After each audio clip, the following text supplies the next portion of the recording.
Halo guys, kembali lagi bersama saya Azu di channel Azunen Review. Nah, kali ini mari kita lanjutkan alur cerita Legend of Star General. Dan part ke-116, mari kita mulai. Di sebuah gang di kota Yong'an, beberapa saat yang lalu, terlihat para prajurit yang ada di sana sedang melindungi para warga yang baru dievakuasi. Para prajurit itu meminta semuanya untuk jangan panik, karena lawan mereka hanyalah bis Yellow Stage, jadi mereka dapat menanganinya. Tapi begitu mereka sedang menjaga situasi, beberapa orang lainnya mulai bermunculan karena ternyata ada orang-orang yang masih belum sempat evakuasi. Dengan orang-orang yang mulai melakukan evakuasi, para prajurit yang ada di sana merasa kesal karena kebanyakan warga sipil merupakan orang tua dan anak-anak, dan target kekesalan mereka adalah para bajingan penjaga kota. Mereka bahkan tidak memberitahukan kepada warga di pemukiman kumuh. Jadi mereka penasaran, apakah keluarga Kong tidak menganggap mereka sebagai bagian dari kota Yong'an? Di saat mereka terus bertarung menghadapi para monster beast, dari kejauhan terlihat jika Flying Beast mulai datang ke arah mereka. Bahkan yang membuat mereka terkejut adalah spesies terbang yang begitu asing. Namun tiba-tiba Flying Beast yang ada di langit langsung menembakkan sesuatu. Jadi dengan serangan yang meluncur ke arah mereka, para prajurit langsung mengangkat perisai untuk melindungi warga sipil. Hingga kemudian dentuman keras terdengar karena kejadian tersebut. Dengan benturan kekuatan yang terjadi, para warga sipil yang berada di dekat area ledakan sedikit terhempaskan, di mana anak-anak dan orang tua tak dapat bertahan dengan baik. Namun ketika para warga sipil saling membantu untuk menyelamatkan diri, Flying Beast aneh itu kembali melayangkan serangan. Jadi mengetahui jika keadaan begitu genting, salah satu prajurit bergegas untuk membantu mereka, di mana ia berencana untuk mengorbankan diri demi membantu para warga sipil. Di saat duri tajam itu hampir membunuh si prajurit, tiba-tiba saja sebuah perisai berputar dengan cepat dan menghancurkan duri tersebut. Bahkan perisai itu terus bergerak hingga meledakkan Flying Beast yang terbang di sana. Jadi dengan hal itu, setiap orang yang ada di bawah sana begitu terkejut. Namun selanjutnya, perisai yang sebelumnya diluncurkan telah kembali kepada pemiliknya, di mana sebuah Star Armor penjaga kota datang ke area tersebut untuk membantu pertempuran. Tentang siapa yang mengendalikan Star Armor penjaga kota, itu merupakan Tan Luo. Bahkan tanpa ragu, dirinya menggunakan kekuatannya untuk membantu para prajurit. Jadi karenanya, ia langsung menyingkirkan para bis anjing yang menyerang area sekitarnya. Dengan ledakan yang diciptakannya, para prajurit yang melihatnya begitu terkejut karena si penolong yang datang ke tempat mereka begitu kuat. Namun karena keributan yang disebabkannya, Flying Beast terdekat mulai berkumpul ke arahnya. Tapi melihat para Flying Beast itu, Tan Luo kembali melancarkan serangannya untuk menjatuhkan mereka. Hanya saja begitu musuh-musuhnya dikalahkan, senjata yang dipegangnya juga ikut rusak. Jadi Tan Luo menyadari jika model mass produksi kota Tiandu tak bisa menahan power milik Holy Stage terlalu lama. Meski begitu, Tan Luo kembali memanggil senjata lainnya, di mana ia sekali lagi bergerak cepat untuk menyingkirkan semua monster beast yang ada di sekitarnya. Dan tentang mengapa ia begitu terburu-buru, karena situasi ini begitu merepotkan. Baginya, kontrol soul power yang presisi bukanlah keahliannya. Dengan mengalahkan seluruh beast monster terdekat, para prajurit dan warga sipil berterima kasih kepadanya. Mereka berterima kasih atas bantuan yang telah diberikan. Tapi Tan Luo malah berbalik badan, serta berkata jika dirinya akan lanjut pergi ke tempat lain. Melihat sang penolong yang pergi begitu saja, salah satu prajurit bertanya tentang bagaimana ia harus memanggil sang penolong. Apa mungkin ia merupakan salah satu dari komandan penjaga kota?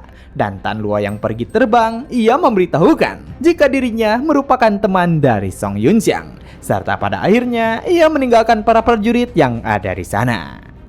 Dengan kepergiannya, para prajurit yang ada di sana hanya dapat memberikan pujian karena si penyelamat begitu kuat. Namun mereka juga bertanya-tanya bagaimana bisa ada orang sekuat ini di pasukan penjaga kota. Tapi tiba-tiba salah satu dari mereka penasaran, apa orang itu benar-benar terbang? Sayangnya mereka tidak terlalu mengerti karena tentang seseorang yang bisa terbang, mungkin itu semua karena Star Armor yang digunakannya berbeda. Di saat berikutnya, terlihat jika kelompok Song Yunki telah tiba di sana. Ia meminta maaf kepada para prajurit karena datang terlambat. Namun begitu memperhatikan sekitarnya, dirinya begitu terkejut karena apa mungkin musuh di tempat ini telah dibersihkan. Dan ketika ia tiba di sana, ia mendapatkan peringatan prioritas darurat tertinggi keluarga Song. Jadi ia penasaran dengan apa yang sebenarnya telah terjadi. Kembali ke sisi Tan Luo, ia yang sebelumnya membantu para prajurit mulai melepaskan Star Armor miliknya, di mana dengan rasa senang ia berkata jika rencana miliknya berjalan sempurna. Meski butuh usaha untuk mendapatkan Star Soul Mass Production penjaga kota, tapi perasaan pamer di depan orang-orang begitu menyenangkan. Ia merasa sangat puas sampai-sampai rasa pamernya tak bisa berhenti. Dari hal tersebut, Tan Luo berencana untuk pamer di tempat lainnya. Dan pilihan utamanya adalah tempat dengan kerumunan yang lebih besar. Tapi jika Yunxiang tidak melihatnya melakukan prestasi besar ini, semuanya akan sia-sia. Jadi Tan Luo harus merencanakannya secara pasti. Di sisi lain, terlihat jika Dylan bergerak begitu terburu-buru. Putri Xiaoxian yang mengejarnya, ia meminta Dylan untuk sedikit melambat. Karena terbang seperti ini hanya akan membuang-buang soul power. Juga, bukankah nanti mereka harus melawan beast tingkat Holy Stage? Jadi jika terlalu boros menggunakan soul power, bisa-bisa hal tersebut malah merusak rencana. Tapi Dylan membalas jika dirinya takkan memperlambat laju terbangnya. Karena dengan Yunxiang yang berada dalam bahaya, maka tak bisa membuang-buang waktu 1 detik pun. Mendengar hal itu, Putri Xiaoxian berkata untuk jangan meremehkan bocah itu, karena ia yakin jika bocah itu baik-baik saja. Jadi, bukankah saat ini Dylan bereaksi berlebihan karena ia khawatir? Namun, mau bagaimanapun Putri Xiaoxian membujuk, Dylan tidak mempedulikannya. Bahkan, meski ini semua merusak seluruh misi, dirinya tak bisa membiarkan sesuatu terjadi kepada Yunxiang. Jadi saat ini, Dylan ingin segera tiba di lokasi Yunxiang untuk membantu situasi. Tiba-tiba saja Dylan dikejutkan oleh sesuatu, bahkan dirinya langsung menghentikan penerbangannya. Putri Xiaoxian yang melihatnya bertanya, apakah ada masalah? Dan apa yang sebenarnya terjadi, sosok bocah kecil hijau sedang melewati mereka, di mana dengan kehadirannya itu mengejutkan Putri Xiaoxian. Melihat sosok Tan Luo, Putri Xiaoxian tentu saja bertanya, apakah ia merupakan Holy Stager? Bahkan levelnya jauh lebih tinggi daripada mereka. Tapi Dylan yang memperhatikannya, ia dapat mengetahui aura yang dipancarkannya. Karena orang yang ada di hadapan mereka merupakan orang yang sama yang telah membantu grup Yellowhead ketika berada di hutan belantara selatan. Di mana Tan Luo yang dikenali oleh mereka, ia juga mengetahui jika mereka berdua merupakan semut kecil yang sebelumnya. Jadi atas hal tersebut, mereka bertiga hanya diam saling pandang. Namun di balik itu, Putri Xiaoxian segera menghubungi pusat komando serta melapor jika dirinya perlu memanggil Elder Su, perlu memanggil Paman Buyut. Karena saat ini kelompoknya mendapatkan ikan besar. Jadi mereka benar-benar membutuhkan bantuan. Di garis pertahanan keempat, tiba-tiba saja para pelayan halaman timur mundur dari penjagaan. Melihat mereka mundur, pasukan Pavilion Ruyan menghentikan mereka. Dan kepala keluarga Liu yang mengejar dari belakang, ia meminta para pelayan halaman timur untuk berhenti. Karena jika mereka pergi, kelompoknya takkan bisa mempertahankan tempat ini sendirian. Tapi Zhisu bertanya dengan kesal, apa gunanya mempertahankan garis pertahanan jelek ini? Karena jika terjadi sesuatu kepada Tuan Muda, semuanya akan berakhir. Jadi ia memerintahkan mereka untuk menyingkir. Meski Zhisu begitu emosional, Song Lan masih bersikap masuk akal. Dirinya berkata jika ia mengetahui para pelayan yang menyukai Tuan Muda, tapi ia meminta agar mereka tak terdorong oleh sebatas perasaan yang malah mengaburkan penilaian. Ia mengetahui jika Tuan Muda Song Yunxiang memiliki banyak trik. Jadi dirinya yakin jika Tuan Muda Yunxiang berada di posisi yang aman. Hanya saja Lian Yi berkata, mau bagaimanapun situasinya, tidak boleh terjadi apa-apa pada Tuan Muda Yunxiang meski hanya 1% kemungkinannya. Ia tidak peduli dengan hal lainnya, karena apa yang paling dirinya pedulikan adalah keselamatan dari Tuan Muda Song Yunxiang. Dengan keputusan mereka, King Dai berkata kepada pemimpin keluarga Liu untuk tak perlu berpura-pura lagi. di mana dirinya mengetahui jika kekuatan sejati Pavilion Ruyan jauh lebih besar daripada ini. Tapi ketika pemimpin keluarga Liu mendengarnya, ia balik bertanya tentang apa maksudnya. Hanya saja King Dai langsung mengarahkan senjata proyektilnya kepada pemimpin keluarga Liu dan pasukan Pavilion Ruyan. Ia berkata jika sebenarnya Shadow Guard telah lama mengumpulkan semua intel tentang aktivitas keluarga Liu beberapa tahun terakhir.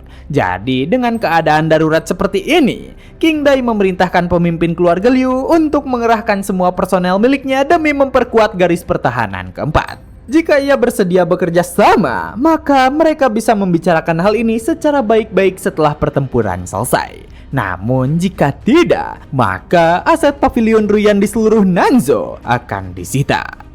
Mengetahui konsekuensinya, pemimpin keluarga Liu benar-benar tak berdaya. Jadi dirinya hanya bisa melepaskan kelompok pelayan halaman timur keluarga Song untuk bertindak sendiri. Dan karena hal tersebut, King Dai menarik kembali senjata proyektilnya. Serta ia meminta Songlan untuk tetap di sini dan melindungi pemimpin keluarga Liu, di mana dirinya meminta Songlan untuk jangan lengah. Dan Songlan membalas jika hal itu memanglah rencananya. Bahkan ia juga mengejek ketiga rekannya karena mereka masih belum mengenal Song Yunxiang dengan baik. Karena ia yakin jika si pembuat masalah sepertinya memiliki lebih banyak nyawa daripada kucing. Meski seluruh benua timur meledak sekalipun, mungkin si pembuat masalah itu tetap akan baik-baik saja. Sementara itu, di lokasi Song Yunxiang berada, terlihat jika keributan sedang terjadi. Umbrella yang mewujudkan Star Soul General Lubu, dirinya meminta yang lainnya untuk berhenti. Ia memperkenalkan diri sebagai Umbrella dari Task Force A8. Jadi siapa sebenarnya mereka? Tapi meski Umbrella menanyakan identitas lawannya, dirinya sendiri penasaran. Karena bagaimana bisa ada banyak sekali Star Soul General Lubu di sini? Apa mungkin mereka bagian dari Taiyuan? Tapi Yoyi yang ada di sana, dirinya malah membentak Umbrella karena apa maksud dari perbuatannya. Mengapa si nomor 8 malah menghalangi kelompoknya? Dipanggil seperti itu, Umbrella begitu terkejut karena apa mungkin mereka merupakan pasukan itu? Hanya saja Yoyi langsung melancarkan serangan kepada Umbrella dengan penuh kemarahan. Karena mana mungkin si wadah sempurna yang mulia akan mengingat semut hina seperti kelompoknya. Dan dengan apa yang dilakukan oleh Yoyi, Umbrella hanya dapat menahan serangan itu. Tapi tak berhenti di sana, Yoyi yang kesal benar-benar mengerahkan segalanya. Jadi dirinya terus melayangkan tebasan demi tebasan terhadap Umbrella. Dengan tebasan membabi buta yang dilayangkan oleh Yoyi, Umbrella memintanya untuk berhenti. Namun bujukan itu benar-benar diabaikan, di mana Yoyi terus menyerang dan mendorong mundur Umbrella. Umbrella sendiri menyadari jika peringkat kekuatan lawannya jauh lebih tinggi darinya. Bahkan unitnya melampaui Lubu miliknya. Jadi karena dirinya tak sanggup menahan tekanan pertarungan, Umbrella memberitahukan Yoyi untuk hentikan serangan. Karena dirinya bukanlah musuh, serta orang yang ia lindungi hanyalah target investigasi milik Task Force A8 miliknya. Mendengar alasan Umbrella, Yoyi tentu saja menyanggahnya karena tentang orang ini merupakan target milik kelompoknya. Jadi ia balik bertanya, dengan Umbrella yang melindungi target, apa yang sedang dirinya coba lakukan? Apa mungkin dirinya berencana mengkhianati sekte? Dan karena mereka tidak terima dengan alasan Umbrella, kelompok Walking in the Rain mengerahkan serangannya untuk menjatuhkan Umbrella. Karena sebaiknya mereka tidak membuang-buang waktu dengan si pengkhianat. Juga ini merupakan kesempatan mereka untuk membunuhnya. Dianggap sebagai pengkhianat, Umbrella tentu saja membantahnya karena dirinya bukanlah pengkhianat sekte. Jadi ia meminta mereka berempat untuk berhenti. Namun mereka terus mengepung Umbrella serta berkata jika tindakan yang dilakukan oleh Umbrella jelas terlihat sebagai pengkhianatan. Jadi selama Umbrella mati di sini, mereka akan tetap mendapatkan kredit karena telah membunuh seorang pengkhianat.